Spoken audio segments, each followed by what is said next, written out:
Maria, jiwaku memuliakan Tuhan dan hatiku bergembira karena Allah Juru Selamatku. Sebab Ia telah memperhatikan kerendahan hamba-Mu.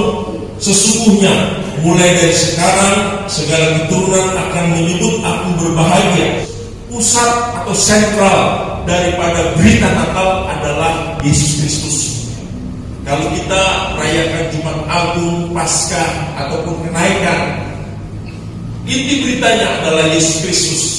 Dan Alkitab kita, ya, mulai dari Kejadian pasal 1 ayat 1 sampai dengan Wahyu 22, intinya adalah Yesus Kristus.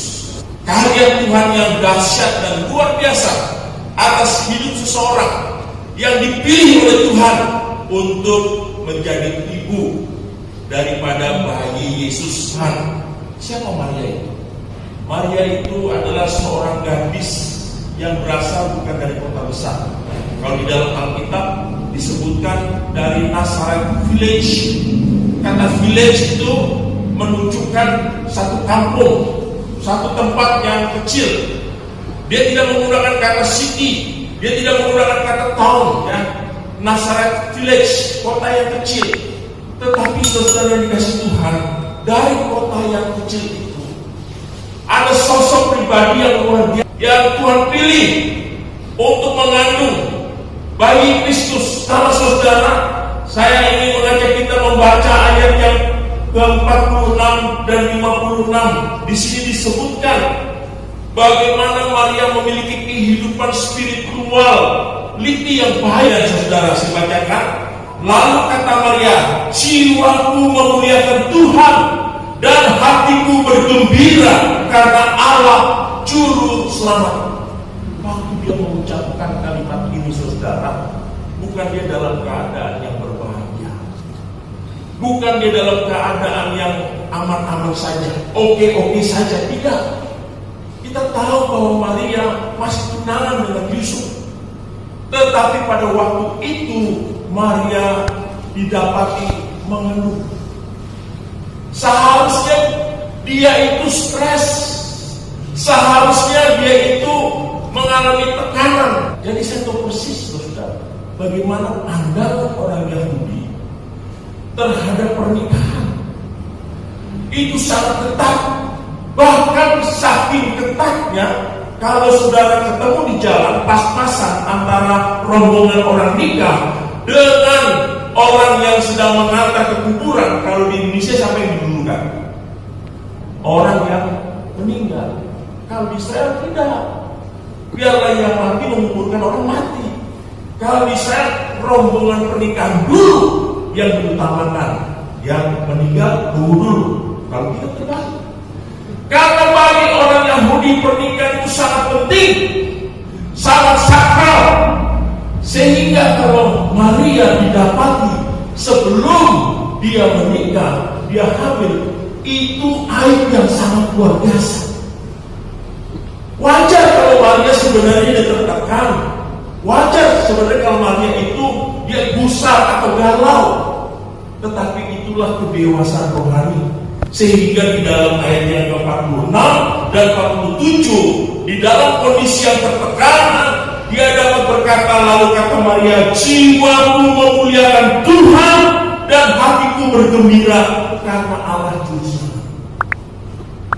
Nah, harusnya saudara, kita umat Tuhan, anak Tuhan yang sekarang ini sedang dicekam dengan COVID-19 seperti sekarang ini, ibadah saja kita harus pakai protokol kesehatan. Kita harus sebenarnya belajar dari Maria di dalam menyikapi setiap permasalahan, bukan menganggap remeh, tetapi tetap kita percaya bahwa ada kuasa, ada kedaulatan yang maha tinggi yang akan menyertai di dalam kehidupan kita.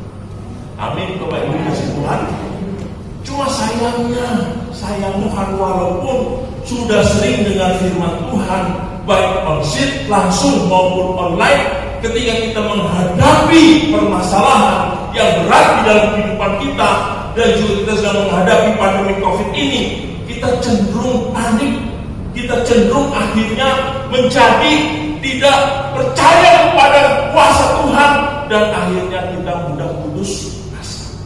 Belajar dari Maria, walaupun dia gadis dari kampung, masih muda, dalam kondisi yang begitu sangat berat karena dia hamil sebelum menikah, tapi dia menghadapinya dengan tenang.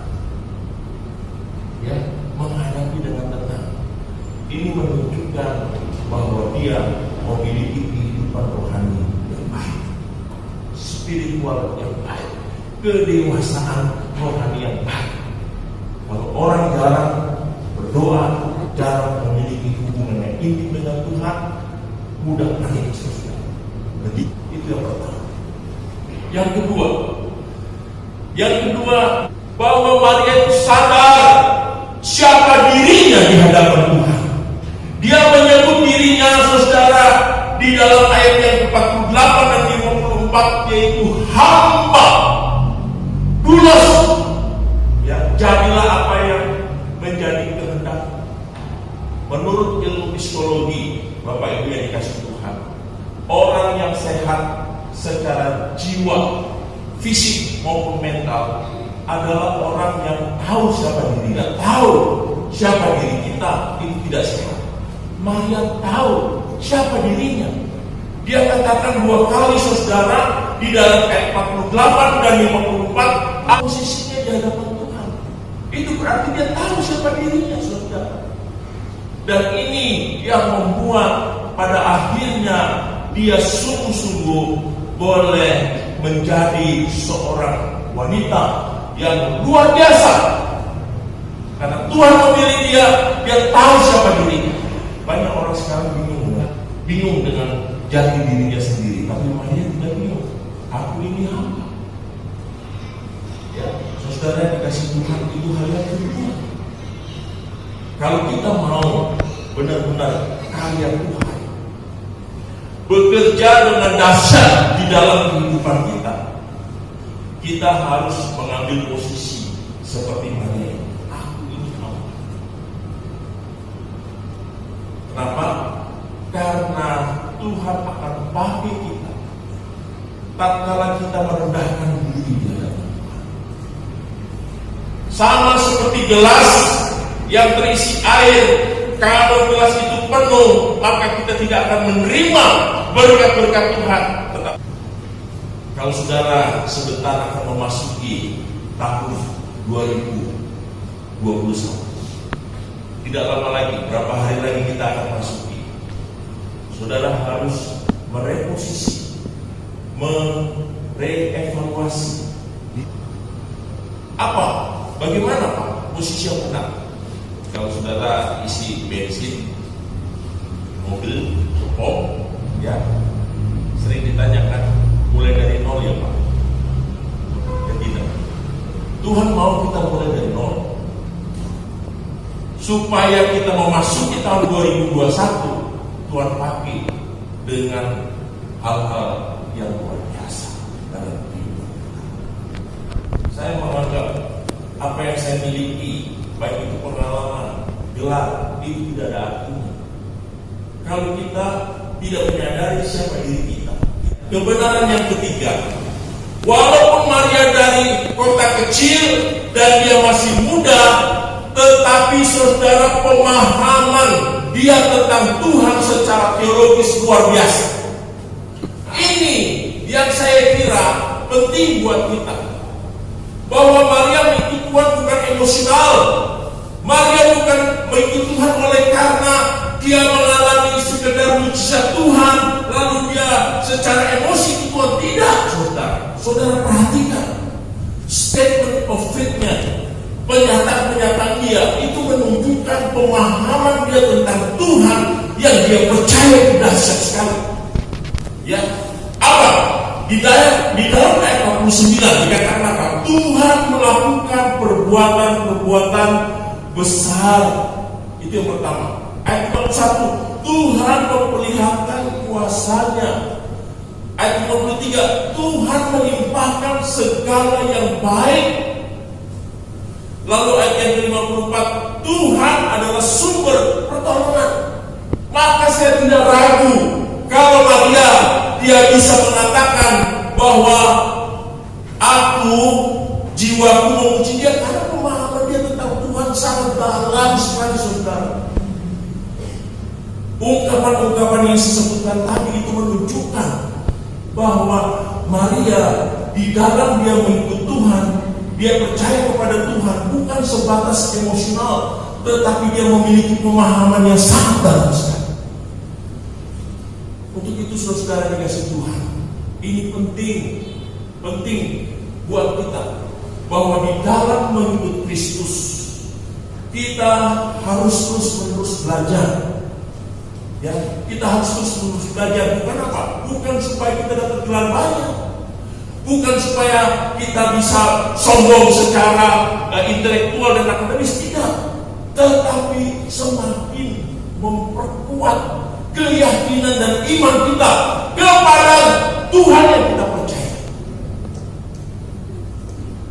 Saya senang sekali di kampus tempat saya belajar ada kalimat yang sangat indah yang sampai sekarang saya pegang, saudara.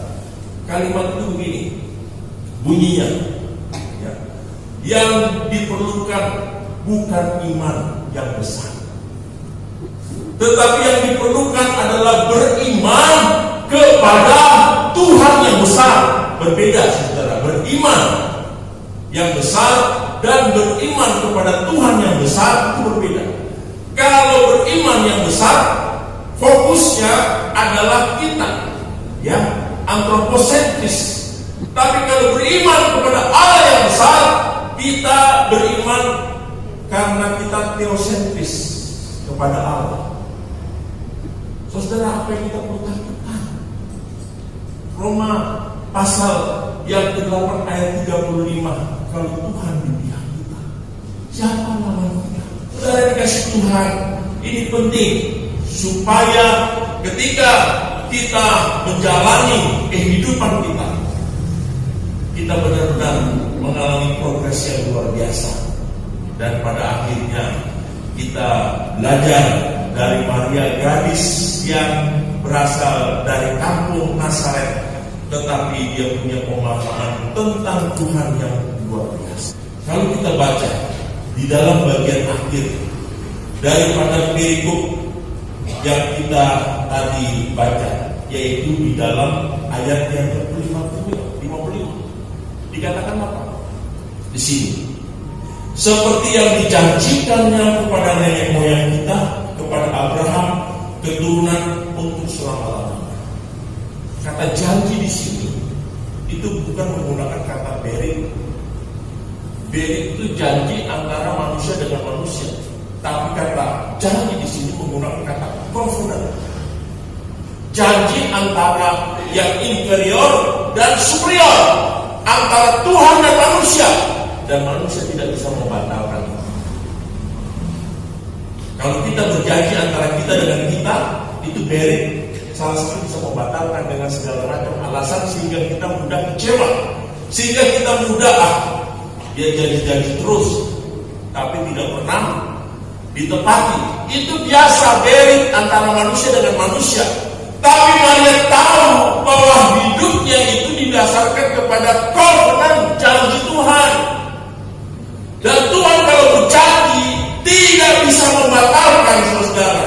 Itu yang membuat hidupnya penuh dengan gairah, hidupnya dengan passion, karena dia tahu bahwa dia tidak hidup sendiri, tetapi ada janji-janji Tuhan yang akan dia nikmati di dalam kehidupannya.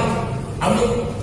Kalau saudara hidup tidak punya tujuan Allah, maka kita akan, orang Jakarta bilang, garing, saudara. Tetapi kalau kita hidup di dalam tujuan Allah, otomatis saudara akan menerima janji-janji Tuhan. Apa yang Tuhan katakan di dalam kehidupan kita, selama kita mengiring Dia, itu menjadi bagian yang tidak terpisahkan. Tidak kita bisa katakan nanti, ya, bahwa segala sesuatu itu indah pada waktunya ketika janji itu kita terima 100%. Tuhan memberkati. Selamat